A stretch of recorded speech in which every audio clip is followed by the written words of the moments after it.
Hi everyone, welcome to study IAS. मैं हूं अदिति और आज मैं आप लोगों के लिए फिर से लेकर आ गई हूं मॉडर्न इंडिया की क्लास।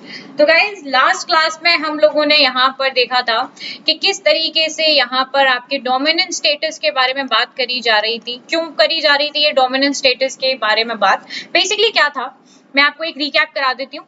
देखिए, बात ये थी कि आपके कांग्रेस ने यहाँ पर रिजाइन कर दिया था। ठीक है, यहाँ पे रेजिग्नेशन दे दिया था।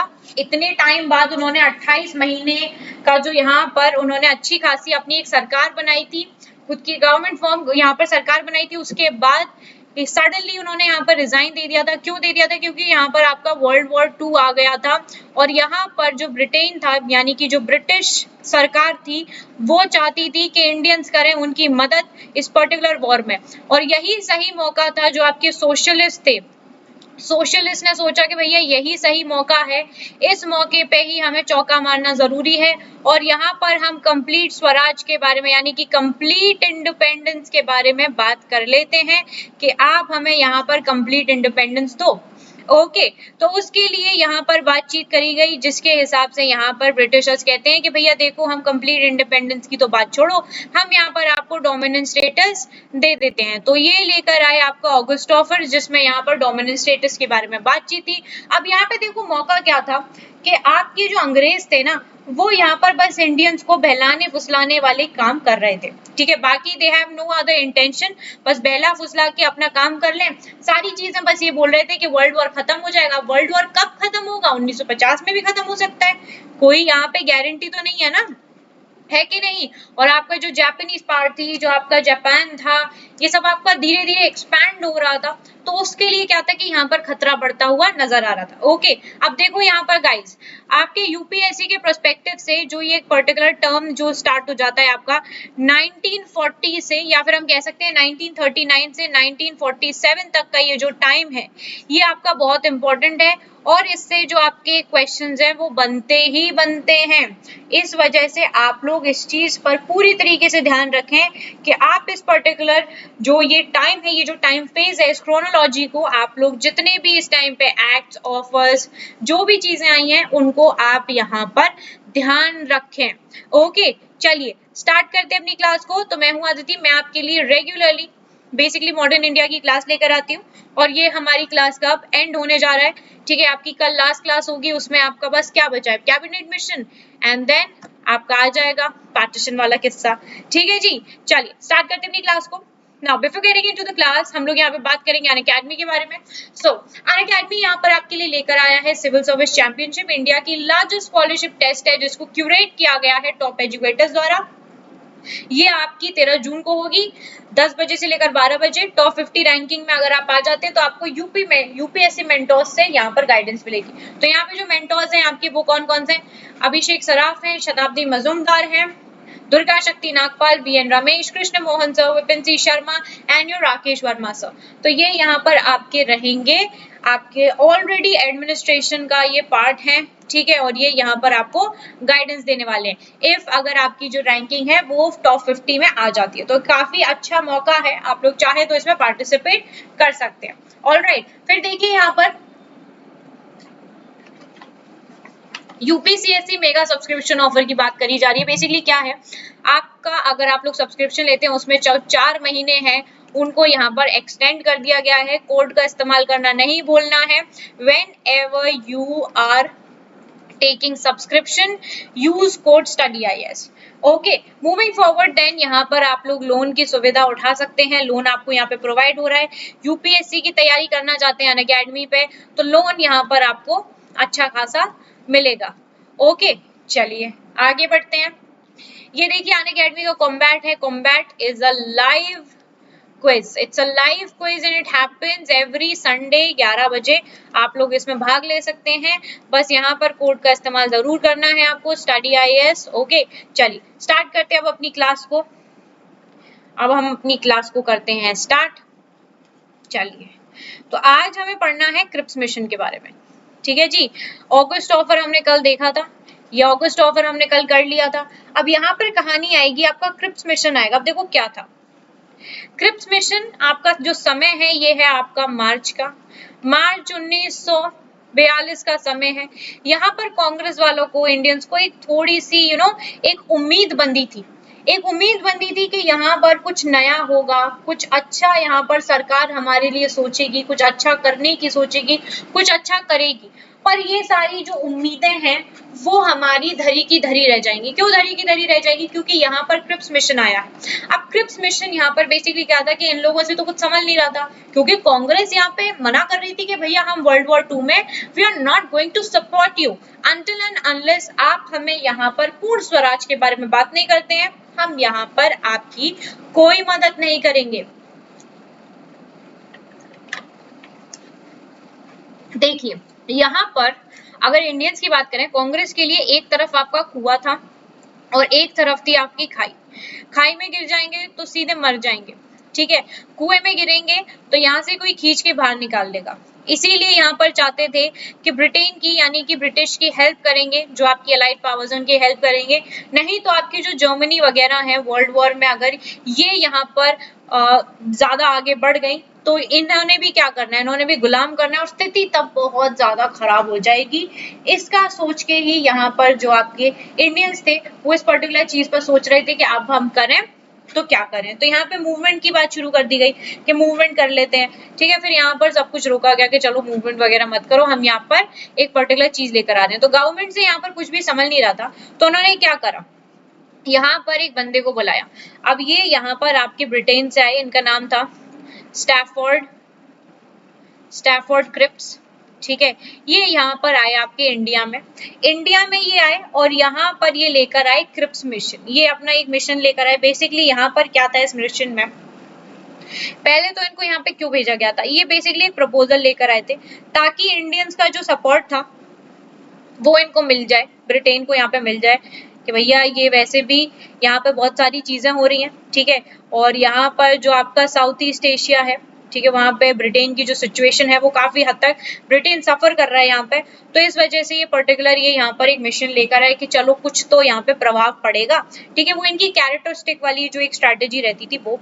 फिर यहाँ पर एक प्रेशर था आपके ब्रिटेन पे, जितनी भी आपकी एलाइन थी, ठीक है, तो उनकी तरफ से जितनी भी अलाइड पावर्स थी उनकी तरफ से यहाँ पर एक प्रेशर रह रहा था कि भैया क्या कर रहे हो, इंडियंस को क्यों नहीं लेते अपने सपोर्ट में, जब तक उन्हें अपने सपोर्ट में नहीं लोगे तब तक हम वर्ल्ड वॉर जीत नहीं पाएंगे, कुछ तो करो, इनका सपोर्ट लो। तो एक प्रेशर वो भी था। अब प्रेशर बन रहा था तो यानी कि इन्हें इंडियंस की जरूरत थी, है कि नहीं। और इंडियंस में पॉपुलेशन भी ज्यादा थी और काफी बड़ा आपका एक तरीके से कह सकते हैं कॉलोनी जो थी वो काफी बड़ी थी आपके इंडिया की, ठीक है। तो इसीलिए इनको जो सपोर्ट था वो बहुत ज्यादा जरूरी था। तो इसीलिए ये यहाँ पर आए भाई साहब, और यहाँ पर इनके आने का मतलब मकसद सिर्फ इतना ही था कि बस इन्हें मिल जाए सपोर्ट। तो ये यहाँ पर आए, ये यहाँ पे कहते हैं इंडियंस के साथ पास में आए भैया, कांग्रेस के साथ उन्होंने खूब बातचीत करी, हंसे, मतलब हंसी मजाक बिस्किट चाय सारी चीजों पे बातचीत हुई, चाय वाय सब पी गई। अब देखो चाय वाय तक दोस्ती यारी तक सब ठीक है। यहाँ पर ये आए, ये बोलते हैं इंडियन यूनियन से कि भैया देखो हम क्या करेंगे, आप हम यहाँ पे डोमिनेंट स्टेटस देंगे। क्या बात कर रहे हो, गांधी जी भी बोलने लगे भैया ठीक हो, दिमाग ठीक है, इतना टाइम हो गया, हम कब का मना कह चुके हैं। 1929 की बात है जब हमने बोला था that we want dominant status and we are giving you only 1 year and that too only for checking you out, कि आप क्या हमें 1 साल में डोमिनेंट स्टेटस दोगे। उस टाइम पे आपने दिया ही नहीं, उस टाइम पे दिया ही नहीं। आपके जो जॉन साइमन थे वो अपनी रिपोर्ट में आपने कहा था कि वो रिपोर्ट में डोमिनेंट स्टेटस दे जाएंगे, उन्होंने रिपोर्ट में दिया नहीं। आपने राउंड टेबल कॉन्फ्रेंस में बुलाया, उसमें भी आपने हमारे साथ कुछ किया नहीं, कोई यहाँ पर हमें जो एक्सपेक्टेशन थी वो एक्सपेक्टेशन पूरी नहीं हुई। अब हमें डोमिनेंट स्टेटस नहीं चाहिए, मतलब इतना तुम्हारे पीछे अपनी पूरी हमने अपने आप को घिस दिया, ठीक है, अच्छी खासी तरीके से, अब भी तुम हमें डोमिनेंट स्टेटस दोगे। डोमिनेंट स्टेटस नहीं चाहिए हमें, हमें चाहिए कंप्लीट इंडिपेंडेंस। हम अपने देश को खुद चलाएंगे, हमें किसी की भी जरूरत नहीं है, क्योंकि 28 महीने का हमने अपने देश पर राज्य किया है, ठीक है। तो यहाँ पर इन्होंने साफ साफ बोला। फिर ये कहते हैं कि देखो आपका जो वॉर खत्म हो जाएगा तो कॉन्स्टिट्यूएंट असेंबली बनवा देंगे, नहीं चाहिए, ठीक है, नहीं चाहिए हमें कोई भी चीज। तो ये वही सारी चीजें वापस से ले आए और बोलते हैं कि भाई, और जो अब देखो यहाँ पर ये इतने चालाक लोग थे, यहाँ पे देखो ये आप लोग पढ़ सकते हो, freedom to any province unwilling to join the union to have a separate agreement with Britain. तो यहाँ पे ये कहीं हद तक बात कर रहे थे किसके बारे में, किसके बारे में, कि यहाँ पर जो मुस्लिम लीग है वो अपना पाकिस्तान बना सकती है। इनके अंदर ये चीज थी, मतलब कहीं ना कहीं ये पॉइंट ऐसे ले ही आते थे। तो ये पॉइंट ये ले आए कि यहाँ पर अगर चाहे तो पाकिस्तान अपना अलग प्रांत बना सकता है, ये पर्टिकुलर चीज उन्होंने यहाँ पर छेड़ दी। अब कांग्रेस का अगर देखा जाए, देखो जो मेन प्रपोजल इनका यही था कि जो इंडियंस है आपके, इंडियंस को यहाँ पर डोमिनेंट स्टेटस दिया जाए, और जैसे ही आपका वर्ल्ड वॉर खत्म हो कॉन्स्टिट्यूएंट असेंबली बना देंगे। आप एक बात बताओ, कब बनेगी कॉन्स्टिट्यूएंट असेंबली? जब अगर आपका वर्ल्ड वॉर ही खत्म हो गया 1950 में, तब जाके, जब आधे से ज्यादा हमारी सूख जाएंगे हम, वर्ल्ड वॉर की स्थिति है यहाँ पर, वैसे ही आपका इकोनॉमी इतनी गिरी जा रही है, कुछ हर चीज महंगी हुई जा रही है, कोई चीज यहाँ पर ना तो खा पा रहा है इंसान, सूख के कांटे हो रहे हैं सब। तो यहाँ पर ये पर्टिकुलर चीज इनके आगे बोली गई, और इसके यहाँ पर ये भी कहा गया कि अगर देखो इस टाइम पे सिचुएशन इतनी खराब थी कि जो आपका जापान था ना, जापान आपका बुर्मा तक आ गया था, इतनी गंदी सिचुएशन थी। अब इंडियंस के पास भी कुछ और वो नहीं कि अगर जापान वाले हमारे यहाँ पे आगे रूल करेंगे तो उन्होंने भी क्या करना है, हमें गुलाम ही बनाना है कि नहीं, उन्होंने भी गुलाम बनाना है। तो क्या करें, अब इस चीज में इस टाइम पर इतनी ज्यादा प्रॉब्लम हो गई थी, और ब्रिटिशर्स ने ये भी बोल दिया कि अगर कॉन्स्टिट्यूशन भी जो है वो भी आप अपने तरीके से बना सकते हो, हमें उसमें भी कोई परेशानी नहीं होगी। अब तो तुम्हें परेशानी होगी नहीं, सब कुछ यहाँ पे आधे से ज्यादा खत्म करने के बाद तुम्हें क्या परेशानी होने वाली है, कोई परेशानी नहीं होगी। कांग्रेस ने इस पे ऑब्जेक्ट कर दिया, देखो हमें डोमिनेंट स्टेटस नहीं चाहिए, डेफिनेटली नहीं चाहिए। और ये जो आप लेकर आ रहे हो right of provinces to secede, बिल्कुल भी नहीं।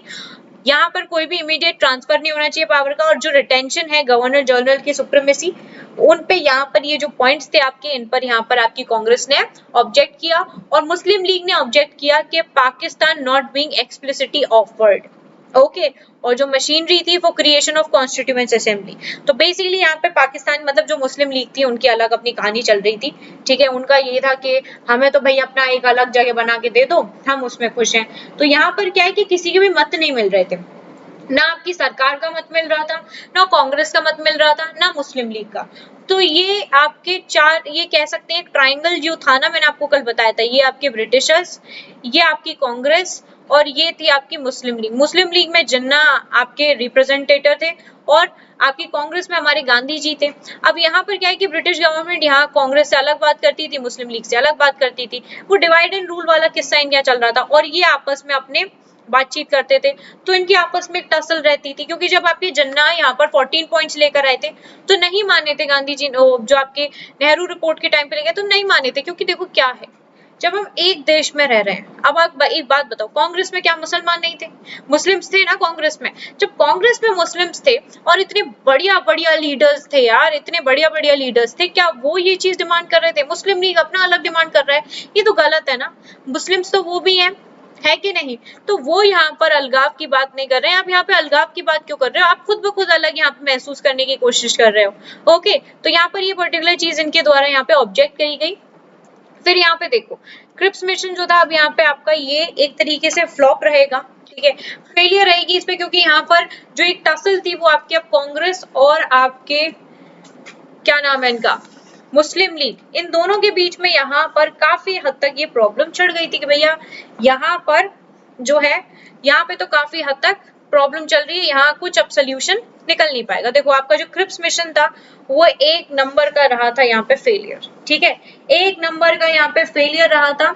और यहाँ पर इसी वजह से जुलाई 1942 में आपका क्या होगा, एक सेकेंड, जो आपका क्रिप्स मिशन था वो यहाँ पर बेसिकली एक फेलियर रहा था, ठीक है। वो यहाँ पर जो एक एक्सपेक्टेशन रखी थी, उस एक्सपेक्टेशन के यहाँ पर खरा ही नहीं उतरा था। तो उसके बाद यहाँ पर देखो एक मीटिंग होगी आपकी, जो आपकी कांग्रेस की वर्किंग कमेटी थी, उनकी मीटिंग होगी आपकी वारदा पे, वारदा पे एक मीटिंग होगी, और इस टाइम पर सब बोलेंगे कि भैया देखो हमने सब कुछ देख लिया, ये यहाँ पर अगस्त ऑफर ले आए, ये यहाँ पर क्रिप्स मिशन ले आए। इस क्रिप्स मिशन से बहुत उम्मीद थी, हिंदुस्तानियों को बहुत उम्मीद थी इस क्रिप्स मिशन से, कि यहाँ पर जो क्रिप्स मिशन आएगा उससे कुछ नई चीजें यहाँ पर देखने को मिलेंगी, पर ऐसा हुआ कुछ भी नहीं। इसीलिए यहाँ पर जो आपकी कांग्रेस थी उन्होंने बोला कि देखो यही समय है कि हम यहाँ पर स्टार्ट कर दें अपना struggle, this is the only time when we can start and stand for our independence. तो यही टाइम आ गया आपका क्विट इंडिया मूवमेंट का। अब यहाँ पे ना तो हमें पूर्ण स्वराज की बात होगी, ना सिविल डिसोबीडियंस मूवमेंट होगा, ना नॉन कोऑपरेशन होगा। अब बात होगी सीधे देश छोड़ो क्विट इंडिया मूवमेंट की, यानी कि यहाँ पर एक लहर आ जाएगी कि अब हमें हमारा देश वापस चाहिए, क्योंकि यहाँ पर एक जो फीलिंग थी, feeling of imminent British collapse, ये पर्टिकुलर चीजें यहाँ पर ग्रू हो रही थी, और जो इंडियन लीडरशिप थी वो डिजायर कर रही थी to prepare masses for possible Japanese invasion, क्योंकि जापान वाले यहाँ पर आ रहे थे। अगर मैप में देखो, ये देखो जापान आपका कहाँ कहाँ तक आ गया था, जापानीज पावर देख रहे हो आप, जापानीज एम्पायर आपका, मंचूरियन, यहाँ पे कोरिया, ये पूरा आपका जापान वाला एरिया देख सकते हो। ये देखो यहाँ पे चाइना के इधर अंदर तक ये पूरे एरिया देखो, और इंडिया के पास तो देखो बुर्मा तक आ गया है भाई, बुर्मा तक आ गया था। अब यहाँ पे कुछ ना कुछ तो करना बहुत जरूरी था। तो अब यहाँ पे क्या होगा, आपके 8 अगस्त को एक मीटिंग होगी बॉम्बे में। बॉम्बे में ये आपकी मीटिंग होगी 1942 में, और इस मीटिंग में यहाँ पर रेटिफाई किया जाएगा क्विट इंडिया रेजोल्यूशन, देश छोड़ो। ठीक है, हमारा जो देश है, अब यहाँ पर हमें ना तो डोमिनेंट स्टेटस चाहिए, neither we are doing any kind of non cooperation or something like that, we want you to get out of a country। Okay, अब तो आप हमारे देश से बस बाहर ही जाओ, क्विट इंडिया, यही यहाँ पर एक नारा लगने लगा कि अब तो देश हमारा छोड़िए। तो यहाँ पर आपकी क्विट इंडिया की जो एक लहर थी वो यहाँ पर शुरू हो गई थी। अब एक बात बताओ, क्वेश्चन आपका बन सकता है कि एक बात बताइए कि सिर्फ और सिर्फ क्विट इंडिया ही क्यों लिया गया, क्यों quit India, why quit India movement, आखिरकार क्यों?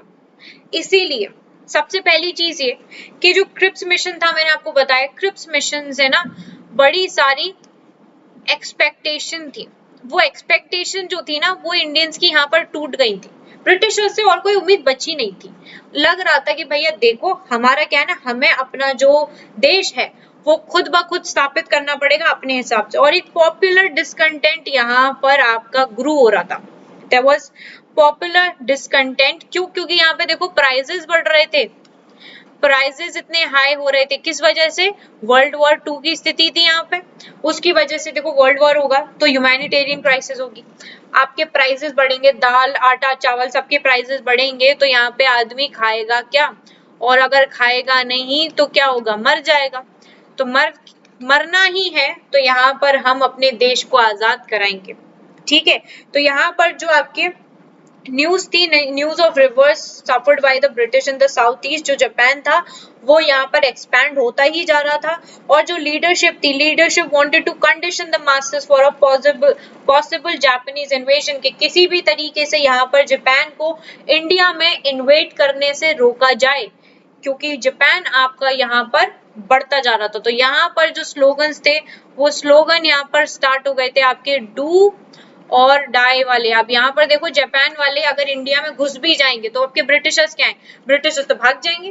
ब्रिटिशर्स को क्या करना, उन्हें पता चलेगी अरे भाग गए वो, तो उनका क्या है, उनके पास क्या चीज ही क्या थी यहाँ पर इंडिया में कुछ स्टैब्लिश करने के लिए, उन्हें अपना व्यापार करना, तो उनका क्या होगा, यहाँ पे जैसे ही जापान वाले आ जाएंगे वो भाग जाएंगे यहाँ से। प्रॉब्लम किसके लिए? इंडियंस के लिए प्रॉब्लम होगी। तो उस चीज के लिए यहाँ पर क्या करना है कि गला पकड़ना है ब्रिटिशर्स का, हमें यहाँ पर पूर्ण स्वराज दे दो, हमें तुम्हारी कॉलोनी बननी नहीं है, हमें तो कुछ नहीं बनना, हमें आपसे कुछ भी नहीं चाहिए, कोई उम्मीद भी नहीं है आपसे। तो अब इन सारी चीजों पे यहाँ पर तो देखो आपका आंदोलन शुरू हो गया था, क्योंकि यहाँ पर देखो अब तक आपके बहुत सारे मूवमेंट हुए, बहुत सारे मूवमेंट हुए, सारी चीजें थी, पर यहाँ पर क्या था कि लोगों का जो अग्रेशन था वो बढ़ चुका था। अब तो क्या करोगे, तुम हमें अरेस्ट कर लोगे, मार दोगे, कोई बात नहीं, वर्ल्ड वॉर की स्थिति है, मरना ही है तो ऐसे ही मरे। ठीक है, अब यहाँ पर गवर्नमेंट का क्या रिस्पॉन्स रहेगा, ये एक बात थी, क्योंकि गवर्नमेंट के रिस्पॉन्स जो होते थे ना वो बड़े कर रहे होते थे। अब गवर्नमेंट यहाँ पर क्या करेगी, दूसरे ही दिन, जैसे एक दिन आपका अगस्त 8 को ये आपका मूवमेंट लॉन्च हुआ है, तो अगस्त 9 1942 में आपकी जो सरकार है भैया वो क्या करेगी, जितने भी लीडर्स हैं उनको कर लेगी अरेस्ट। और अरेस्ट भी ऐसे नहीं, पहले इन्हें मारो, खूब अच्छी तरीके से मारो इन सारे लीडर्स को, ये आपकी गवर्नमेंट का आदेश था, पहले इनको खूब अच्छी तरीके से मारना, मारने के बाद इन्हें अरेस्ट करना, ऐसे अरेस्ट करके मत ले आना, पहले खूब मारना, मारने के बाद लेकर आओ इन्हें। अब एक बात बताओ, अब यहाँ पर जो लीडर्स थे वो अरेस्ट हो चुके थे, ठीक है, लीडर्स को अरेस्ट कर लिया, यानी कि अनदर लीडरशिप वैक्यूम यहाँ पर आ गया था। अब यहाँ पे कोई लीडर ही नहीं था, गांधी जी जेल में थे। अब क्या होगा, कोई लीडर नहीं, नेहरू जी जेल में, सब जेल में, जितने भी टॉप लीडर्स थे सब जेल में चले गए, लीडरशिप वैक्यूम आ गया। अब क्या होगा, मूवमेंट चलेगा या रुक जाएगा, सोचो। तो भाई जवाब है, आपका सवाल बना है कि क्या मूवमेंट जो है, मूवमेंट वर्ड स्टॉप और नॉट। अब जिस हिसाब से स्थिति बन रही है, गवर्नमेंट बहुत गुस्से में है, क्या लगता है मूवमेंट रुकेगा या नहीं? नहीं रुकेगा। It's a big no, never. Movement यहाँ पे रुक ही नहीं सकता था, क्योंकि पब्लिक आपकी रैम्पेज पे आ गई थी। Public was on rampage. उन्होंने तो देख लिया था भैया, नहीं क्या करोगे, जेल में डालोगे। ठीक है, गांधी जी ने कहा था तुम लड़ते रहना, मैं तुम्हारे साथ हूं, और डू और डाई वाली सिचुएशन वैसे भी दे दी गई है। डू और डाई वाली सिचुएशन दे दी गई है ना, या तो करो या मरो, या तो करना है या मरना है, दो चीजें हैं यहाँ पे, तो करके ही दिखाना है। अगर मरना भी है तो हम करेंगे जरूर। और ये भावना जो आ गई थी ना, अब इसकी वजह से जितने भी आपके अथॉरिटी के सिंबल्स थे, सबको अटैक यहाँ पे किया जा रहा था, सब में तोड़ा फोड़ी। और ब्रिटिशर्स को, अगर ब्रिटिशर्स यहाँ पे सरकार मार रही थी ना, सबको मार रही थी सरकार, तो सरकार में भी ऐसा नहीं था कि सरकार बच पा रही थी। अगर सरकार यहाँ पे 2 मारेगी तो हम 4 मारेंगे, सरकार 4 मारेगी तो हम 100 मारेंगे। ये स्थिति आ गई थी, हम भी छोड़ेंगे नहीं, जो करना है कर लें, कितना मारेंगे, मार ही तो देंगे बस, हमें कोई फर्क नहीं पड़ता है। जेल में डाल देंगे, क्योंकि उनका तो काम ही था सबको पकड़ के चलो ससुराल, सबको पकड़ के चलो ससुराल, यही इनका एक मोटिव रह गया था, सबको पकड़ के जेल में डालने वाली बात। बट यहाँ पर अब पॉइंट यही था कि भाई अब तो हमें सिर्फ और सिर्फ लड़ना ही है। तो यहाँ पर आपका ब्रिजेस वगैरह जो थे उनको यहाँ पर तोड़ा जा रहा था, ठीक है, रेलवे ट्रैक्स थे उनको यहाँ पे हटाया जा रहा था, और जो आपकी टेलीग्राफ वाली लाइंस होती थी ना, टेलीग्राफ वाली लाइंस होती थी, वो टेलीग्राफ वाली लाइंस को भी यहाँ पर कट किया जा रहा था सारा। मतलब एक तरीके से जो एक्टिविटीज थी वो यहाँ पर आपकी बूम अप हो चुकी थी। अब तो क्या करना है हमें, अब तो हम यहाँ पर आजादी पाके रहेंगे, चाहे कुछ भी हो जाए, हम यहाँ पे आजादी जो एक लहर है, जो हमारे गांधी जी ने, जो हमारे लीडर्स ने यहाँ पे शुरू करी है, उसको हम यहाँ पर आगे बढ़ाते जाएंगे। हम यहाँ पर रुकने नहीं वाले हैं, चाहे कुछ भी हो जाए। आपकी अंडरग्राउंड एक्टिविटीज होना शुरू हो गई थी, बहुत सारे लोग थे जो आपकी अंडरग्राउंड एक्टिविटी कर रहे थे, ठीक है। तो यहाँ पे ये जो अंडरग्राउंड एक्टिविटी थी, यानी कि छुप के भी तो कोई काम करे, क्योंकि अगर ब्रिटिशर्स देखेंगे तो वो पकड़ लेंगे, ब्रिटिशर्स पकड़ लेंगे तो अरेस्ट करके डाल देंगे, फिर कौन यहाँ पे काम करेगा, ये सारे। तो इसीलिए जो छिपकर काम कर रहे थे उनमें थे आपके राम मनोहर लोहिया, राम मनोहर लोहिया, याद रखिएगा ये सारे नाम, जया प्रभाकर,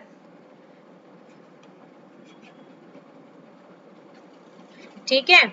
उसके बाद आपके नारायण, ठीक है, नारायण थे, अरुण आसिफ थे, और आपके उषा शर्मा थी, उषा शर्मा, और आपके बिजू पटनायक, आरपी गोयनका, ये सारे जो लोग थे आपके, ये यहाँ पर अंडरग्राउंड एक्टिविटीज जो चल रही थी वो यहाँ पर ये कर रहे थे। और यहाँ पर आपकी एक बहुत ही इंपॉर्टेंट महिला है जो कि हमें इस टाइम पे देखने को मिलेंगी। मैं यहाँ पर इनका नाम लिखती हूँ, इनका नाम है उषा मेहता। उषा मेहता यहाँ पर ये जो थी महिला, इन्होंने सबसे बेहतरीन काम किया था, इन्होंने चलाया था अंडरग्राउंड रेडियो। अंडरग्राउंड रेडियो इन्होंने यहाँ पे स्टार्ट किया था, ठीक है। घर बैठे बैठे लोगों को, अब पता है ब्रिटिशर्स इतने परेशान हो जाते थे कि भैया ये हो क्या रहा है, ये हमने सारी चीजें यहाँ पे बंद करा दी है, सब हमारे हाथ में चल रही है सारी चीजें, सडनली ये सारी चीजें कैसे हो रही है, क्या हो रहा है यहाँ पे, क्या चेंजेस आ रहे हैं कि ये सडनली लोगों के रेडियो पे ये सारी बातें यहाँ पे सुनने को मिल रही हैं, किसी को पता नहीं चल रहा था। और ये महिला क्या करती थी, ये सबको मतलब मोटिवेट कर रही थी कि लड़ते रहो, कोई बात नहीं, हमारे लीडर्स अंदर जेल में है, पर यहाँ हमें लड़ना है अपनी आजादी के लिए, हमें चाहिए कंप्लीट इंडिपेंडेंस। तो ये ऐसे मोटिवेट कर रही थी लोगों को। तो ये सारी चीजें यहाँ पर हमें देखने को मिल रही थी। ओके, अब यहाँ पे देखो, यहाँ पर जो सरकार का इन सारी चीजों पे रिस्पॉन्स रहेगा, देखो सरकार का काम ही यही था, वो कर ही क्या सकते थे। गवर्नमेंट का जो रिस्पॉन्स था इन सारी चीजों पर वो बड़ा ही साफ था कि जब लोग ऐसे यहाँ बाहर निकल के सड़कों पे ये सब कर रहे थे तो इन्होंने क्या करा, लाठी चार्ज। ठीक है, यही काम आता था इन लोगों को, लाठी चार्ज। दूसरा आपका टीयर गैस वाला काम, ठीक है, आंसू गैस। और उसके बाद करीब 1000 लोगों को, यहाँ पे 10,000 लोगों को मार दिया था। और जो आपकी प्रेस थी उसको भी यहाँ पे बंद कर दिया था। और यहाँ पर सिवियर गवर्नमेंट रिप्रेशन देखने को मिल रहा था। ठीक है, फिर यहाँ पर क्या होता है, गांधी जी ने, अगर देखा जाए आपके गांधी जी क्या करेंगे यहाँ पे, तो यहाँ पर आपकी जो कुछ मेजर पब्लिक, मतलब यहाँ पे जो आपकी एक्टिविटीज हो रही थी, ठीक है, उनके बारे में बात करी जा रही है। तो जो आपका ईस्टर्न यूपी था, बिहार था, बंगाल था, यहाँ पर इन्होंने सिंबल ऑफ अथॉरिटीज को यहाँ पे अटैक करना शुरू कर दिया था। अंडरग्राउंड एक्टिविटी चल रही थी, जो कि लाइन ऑफ कमांड जो आपकी पैरेलल गवर्नमेंट थी बलिया में, बलिया कहाँ था, यूपी में, वहां पे थी। तामलुक में बन गई थी, 17 में बन गई थी, 17 आपका महाराष्ट्र में। तो जो सेक्शंस वगैरह थे जो पार्टिसिपेट कर रहे थे, यानी कि यहाँ पे पार्टिसिपेशन आपकी यूथ का था, वुमेन्स का था, वर्कर्स का था, पीजेंट्स थे, गवर्नमेंट थी, गवर्नमेंट ऑफिशियल्स जो थे आपके, कम्युनिस्ट थे, तो ये सब आके यहाँ पर आपका आंदोलन कर रहे थे। फिर गांधी जी ने यहाँ पे 1943 में अपना फास्ट जो था वो स्टार्ट कर दिया था। और मार्च 23 1943 को हम पाकिस्तान डे ऑब्जर्व करते हैं। ठीक है, 1943 में यहाँ पर हम लोग पाकिस्तान डे को भी ऑब्जर्व करते हैं, इस पर्टिकुलर दिन को। तो यहाँ पे देखिए क्या हुआ था, एक असेसमेंट देखते हैं। जो लॉयल्टी थी ना गवर्नमेंट की, वो यहाँ पर सफर कर रही थी बहुत बुरी तरीके से। और जो मूवमेंट था वो एस्टैब्लिश कर रहा था यहाँ पे सच्चाई को, क्योंकि देखो गांधी जी ने यहाँ पे आके सत्याग्रह शुरू किया था, सत्य की आग्रह। मैं आग्रह करता हूँ कि आप सत्य के रास्ते पे चलें। और यहाँ पर हर व्यक्ति सत्य के रास्ते पे था, क्योंकि गवर्नमेंट ने जिस तरीके से इंडिया को ट्रीट किया था, जो लोगों को ट्रीट किया था, वो ट्रीटमेंट इतना बेकार था कि उस ट्रीटमेंट को अब वक्त था खत्म करने का। अब वक्त था कि हम अपने देश को अपने हिसाब से चलाएंगे। अपना हमारा देश है, हम उसमें जो चीज चाहे वो करेंगे, डेमोक्रेसी लेकर आएंगे। हम किसी के गुलाम नहीं है और अंग्रेजों के तो बिल्कुल भी गुलाम नहीं है। तो इसीलिए यहाँ पर ये सारी चीजें देखने को मिली। फिर यहाँ पे आपका मैसिव फेमाइन देखने को मिला, यहाँ पर आपका फेमाइन आ गया था, यहाँ पे भूखमरी हो गई थी। आप लोग देख सकते हो कि किस तरीके से कंकालों जैसी लोगों की सिचुएशन आ गई थी, लोग यहीं पर ऐसे मरते जा रहे थे। इतना आदमी मरा था आपका इस वजह से, करीब आपका 1.5 to 3 million people were like, उनकी यहाँ पर डेथ हो गई थी। जो आपका साउथ वेस्ट बंगाल है, साउथ वेस्ट बंगाल है, वहां पर इस तरीके की स्थिति जो थी वो यहाँ पर देखने को मिली। करीब आपके 10 लाख से 30 लाख लोगों की यहाँ पर डेथ होती हुई नजर आई। ठीक है, इस तरीके आप लोग देख सकते हो कि कैसे यहाँ पर फिर भी इन्होंने आंदोलन अपना नहीं छोड़ा था। हम कुछ भी नहीं छोड़ेंगे चाहे हम मर जाएं, इस तरीके की सिचुएशन हो गई थी, क्योंकि वर्ल्ड वॉर चल रहा था, भुखमरी थी। यहाँ पर जो फूड भी था, आर्मी के लिए भी था, वो सारी चीजें यहीं से जाएंगी। और जो राइस इंपोर्ट थे उनको यहाँ पर बंद कर दिया गया था। ठीक है, और यहाँ पर जो सिचुएशन थी वो बहुत ज्यादा बुरी हो गई थी, बहुत बुरी सिचुएशन हो गई थी। इसी के बाद देखो अब यहाँ पर क्या आएगा, आपके जो CR प्लान आएगा यहाँ पर। ठीक है, CR प्लान यहाँ पर आएगा। जो आपके राजा गोपालचारी थे, वो यहाँ पर अपना एक फॉर्मूला लेकर आए थे। उन्होंने यहाँ पे बोला कि देखो अभी हमें क्या करना है। अभी मार्च 1944 में ये लेकर आए थे। उन्होंने बोला कि देखो अभी हम क्या कर सकते हैं। अभी हम जो मुस्लिम लीग के लोग हैं, ठीक है, एक टैक्टिक यहाँ पर अपनाते हैं। टैक्टिक यहाँ पे एक्सेप्ट करनी चाहिए हम लोगों को, कि जो लीग है वो यहाँ पर जो डिमांड कर रही है पाकिस्तान की, ठीक है, वो यहाँ पर क्या करे, कांग्रेस के साथ अभी मिलके, कांग्रेस और मुस्लिम लीग मिलके यहाँ पर बात करें इंडिपेंडेंस की। ठीक है, इंडिपेंडेंस के बारे में यहाँ पर बात करें। सबसे पहले जरूरी क्या है, अभी आजादी जरूरी है ना। उसके बाद बात की बात है, हम वो बात की बात कर लेंगे। चाहे आपको जो मुस्लिम मेजोरिटी एरियाज हैं आपके वॉर के बाद, तो वहां पर आप अपना राइट जमा लेना। ठीक है, चाहे आपको पार्टीशन करना है तो वो सारी चीजें भी हो जाएंगी। पर अभी यहाँ पर क्या करना है आपको, अभी यहाँ पर आपको सिर्फ और सिर्फ इंडिपेंडेंस की मांग करनी है। और एक साथ मिलकर मांग करोगे तो प्रभाव ज्यादा पड़ेगा, क्योंकि यहाँ पर गोरे भी, यानी कि आपके ब्रिटिशर्स भी इस चीज से थोड़ा सा दबेंगे कि चलो इनकी दोबारा से यूनिटी हो गई। तो इसीलिए यहाँ पर ये पर्टिकुलर चीज लाई गई थी। पर यहाँ पर मुस्लिम लीग मान ही नहीं रही थी, जिन्ना नहीं मान रहे थे। यहाँ पे जिन्ना ने साफ साफ रिजेक्ट कर दिया था इस ऑफर को, बिकॉज ही वांटेड कि कांग्रेस यहाँ पर एक्सेप्ट करे टू नेशन थ्योरी की। एक बात बताओ, आप कह रहे हो कि यहाँ पर हम एक अलग प्रांत बनाएंगे जितनी भी मुस्लिम मेजोरिटी है, तो क्या कांग्रेस में मुस्लिम्स नहीं थे? ये डिसीजन आप सिर्फ अकेले अकेले कैसे ले सकते हो? वो मुस्लिम्स कहाँ गए? यहाँ एक देश में सब रह रहे थे, तो सब आपकी जो कांग्रेस थी, जब आपकी कांग्रेस स्थापित हुई थी, तो उसमें यही चीज थी, ना कोई हिंदू है ना कोई मुसलमान, सब एक समान है, सब एक ही है, और कभी भी किसी को अलग तरीके से देखा ही नहीं। तो मुस्लिम लीग के दिमाग में ये चीज कहाँ से आ गई? तो इनके दिमाग में सिर्फ एक ही एजेंडा आ गया था कि टू नेशन थ्योरी यहाँ पर होनी चाहिए, दो प्रांत होने चाहिए, बस, और कुछ भी नहीं। तो ये आपका जो प्लान था ये हो जाता है फेल। चलिए आगे एक और प्लान आता है यहाँ पे, ये है आपका देसाई लिक्कत पैक्ट। देसाई लिक्कत पैक्ट ये आपकी जो अली खान लिक्कत है उनके बीच में हुआ था, और जो आपके देसाई थे, ठीक है, उन दोनों के बीच में, दोनों ने आपस में बातचीत करी और उन दोनों ने बोला कि देखो कांग्रेस है और जो आपकी मुस्लिम लीग है, दे शुड लाइक, दो जो नॉमिनीज हैं they should have to equal representation इनकी होनी चाहिए एग्जीक्यूटिव काउंसिल में, और 20% जो सीट्स हैं वो रिजर्व होनी चाहिए माइनॉरिटीज के लिए। इस चीज पर भी यहाँ पर ये आपका बहुत ही इंपॉर्टेंट फैक्ट है, क्वेश्चन भी बन जाते हैं कभी इस पे। तो अगर इसके बारे में बात करें तो देखो सेम चीज थी यहाँ पर, इस पे भी आपके जो मुस्लिम लीग है वो नहीं मानेगी, कांग्रेस और मुस्लिम लीग में यहाँ पर फिर से एक टसल क्रिएट हो जाएगा, ठीक है, और यहाँ पर ये काफी हद तक प्रॉब्लमेटिक रहेगा। अब देखो ये आपस में सुलह नहीं कर पा रहे हैं, आपका सीआर प्लान आया, चाहे आपका देसाई लिक्कत पैक्ट आया, ये इसमें मान ही नहीं पा रहे थे। फिर यहाँ पर आएगा आपका वेवल प्लान। अब ये वेवल प्लान क्या था? देखिए, अब आपके जो वेवल थे इनको बुलाया गया विदेश से, ठीक है, आपका जो देसाई लिक्कत पैक्ट था वो आपका 1945 में आएगा, ठीक है, वेवल आए आपके विदेश से, ठीक है, क्योंकि अभी यहाँ पर संभल ही नहीं रहा था सरकार से कुछ भी। तो सरकार से जब कोई चीज संभलती नहीं थी तो सरकार क्या कहती थी, भाई बाहर से आओ, बाहर से आओ, बाहर से आओ। तो यहाँ से बाहर से एक व्यक्ति आया आपका, जिनका नाम था वेवल। अब ये बाहर से आए, अब यहाँ पर जब ये आए तो इनको देखो काफी हद तक ना गर्मी लगती थी बहुत, और इनसे जो आपका नॉर्दर्न एरिया है वहां की गर्मी इनसे झेली नहीं जा रही थी। तो उन्होंने बोला कि भैया देखो मुझसे गर्मी नहीं झेली जा रही है, पहले तो मुझे ठंडी के इलाके में लेके जाओ। तो ठीक है, सबने कहा कि चलो शिमला में चलते हैं, शिमला में कॉन्फ्रेंस कर लेंगे। इसीलिए इन लोगों ने क्या करा था, शिमला में अगर आप जाते हो ना तो शिमला एक बहुत इंपॉर्टेंट आपका रोल निभाता है इसमें। तो शिमला में यहाँ पे कॉन्फ्रेंस हुई थी, उन्होंने बोला कि कांग्रेस भी आ जाए, मुस्लिम लीग भी आ जाए, दोनों यहाँ पे आ जाओ, आपस में बैठ के बातचीत करेंगे, ठीक है, और यहाँ पर सुलह करेंगे। जून 1945 में हुआ था। सोचो जून की गर्मी होगी तो कैसे करेगा वो। तो इसीलिए शिमला चला गया, आपके हिमालय की जो ठंडी ठंडी हवा वहां से आएंगी, हाँ हाँ हाँ, उसमें यहाँ पे बातचीत करी जाएगी।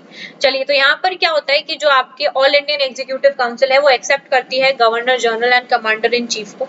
उसके बाद जो इक्वल रिप्रेजेंटेशन होती है for your cast Hindu and Muslims, इसमें जो आपका ये पर्टिकुलर प्लान आता है इसमें आती है कि आपकी इक्वल रिप्रेजेंटेशन रहेगी किसकी, हिंदूज की और मुस्लिम की। और जो मुस्लिम लीग है वो चाहते हैं कि जितने भी मुस्लिम्स हैं इनको यहाँ पर मतलब they should be it's nominees, and ये यहाँ पर क्लेम करें a communal veto in the executive council. उसके बाद कांग्रेस पार्टी इस पे ऑब्जेक्ट करती है, उन्होंने साफ साफ यहाँ पर ऑब्जेक्ट किया इस चीज पे कि एक बात बताओ, ये क्या बोल रहे हो आप कि हम यहाँ पर प्योरली आपने हमें ये हिंदू पार्टी बना दिया, ये किस तरीके से कर दिया आपने? देखो मैंने आपको पहले बताया यहाँ पे कि कांग्रेस जो पार्टी थी आपकी, इसमें आपके मुस्लिम्स भी तो थे, तो कैसे कह दिया आपने? और ये जो मुस्लिम थे जो आपके कांग्रेस पार्टी में थे, ये यहाँ पे सिर्फ और सिर्फ स्वराज, कंप्लीट इंडिपेंडेंस की बात कर रहे थे कि हमारा देश छोड़ के जाओ, हमारा देश क्या है, हिंदुस्तान है।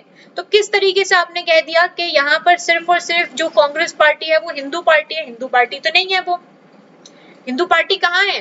हिंदू पार्टी नहीं, हिंदुस्तानियों की पार्टी है, इंडियंस की पार्टी है, सारे के सारे इंडियंस हैं उसमें, है कि नहीं? हमने यहाँ पर मुस्लिम लीग अपना अलग से यहाँ पर ये पॉइंट लेकर आ गया। किस तरीके से मुस्लिम लीग यहाँ पर ये पर्टिकुलर चीज कह रहा है? आप सिर्फ आप ही थोड़ी ना यहाँ पे रिप्रेजेंटेटिव हो रहे हो कि यहाँ पर आप बताओगे कि कौन हिंदू है, कौन मुस्लिम है, कौन किस तरीके से क्या मांग रहा है, क्या नहीं मांग रहा है। तो ये पर्टिकुलर चीज जो थी वो आपका वेवल प्लान यहाँ पर आया, और वेवल प्लान भी यहाँ पर फेल रहा क्योंकि इनके आपस में ये जो टसल थी वो टसल यहाँ पर फिर से उभरती हुई नजर आ गई। इनकी टसल यहाँ पर भी खत्म नहीं हुई। क्यों? क्योंकि देखो यहाँ पर ना जो मुस्लिम लीग द्वारा बात करी जा रही थी वो काफी हद तक बेकार थी। मतलब एक बात बताओ, आपको अलग एक वो बनाना है, अपना नेशन बनाना है, इस समय हमें एक साथ मिलके आजादी ले लो, पहले आजादी लो, उसके बाद कोई चीज हो। और देखो यहाँ पर अंग्रेजों को तो पता ही था, तो ये भाई साहब मुंह लटकाते हुए वापस गए कि इनको भेजा तो गया था, पर ये यहाँ पर कुछ कर नहीं पाए, इनको वापस से जाना पड़ा। अब आगे आपके सुभाष चंद्र बोस आएंगे, ठीक है, वो यहाँ पर उनके बारे में हम कल बात करेंगे। आज की क्लास के लिए आपका यही था, वेवल प्लान हम लोगों ने डिस्कस किया कि ये प्लान लेकर आए थे, बट यहाँ पर आपस में ही आपकी जो कांग्रेस था और आपका मुस्लिम लीग था आपस में इनकी टसल बन गई थी, क्योंकि देखो यहाँ पे धर्म की बात आ गई थी, और धर्म की बात आ जाने से क्या होता है ना कि सारा जो माहौल है ना वो बिगड़ जाता है।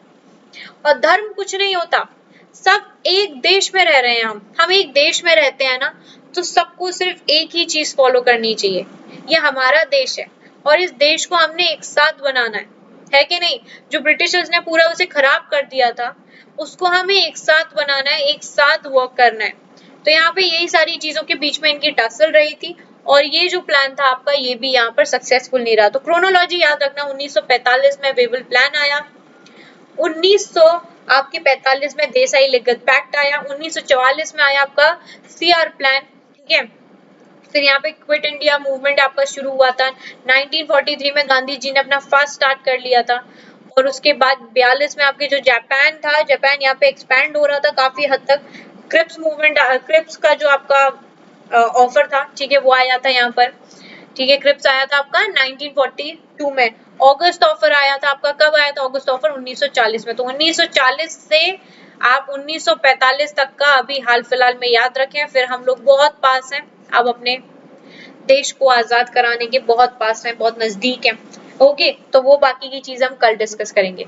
ऑलराइट, चलिए तब तक के लिए बाय ऑल ऑफ यू। अगर आप लोगों को क्लास देखो अच्छी लगती है तो आपको क्या करना है, क्लास को ना लाइक करना है, क्लास को आपको क्या करना है, क्लास को करो लाइक, चैनल को करो सब्सक्राइब, ठीक है।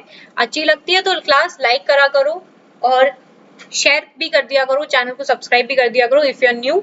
ओके, तो अब हम मिलेंगे कल की क्लास में हमारा पूरा का पूरा मॉडर्न इंडिया हो जाएगा खत्म। ऑलराइट, चलो bye bye all of you, take care and have a wonderful day ahead. Bye everyone.